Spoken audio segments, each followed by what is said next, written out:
Og nu laver vi mexicanske pandekager. Først går vi i gang med at skære de her ting over. Jeg ved ikke helt, hvordan de skal skæres, men jeg håber, det kan.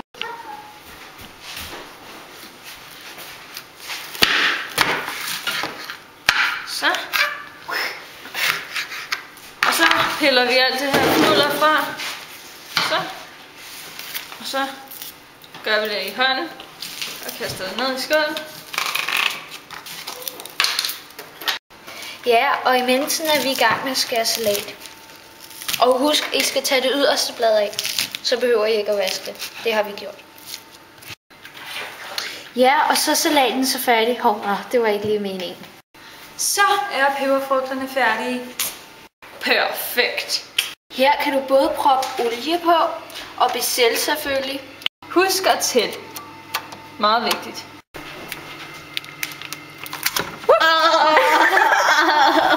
Husk at tage papiret af. Det er godt. Hakket kød. Se, det steger jo allerede løs. Så rører vi lidt rundt i kødet. Det ser dejligt ud, hva'? Nu rører vi lidt rundt i maden. Den har skiftet farve lidt, men det er helt normalt.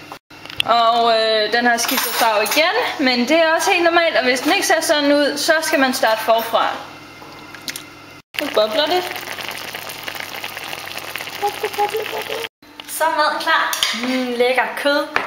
Lækker pandekage her. Med diverse pandekage. Hurra!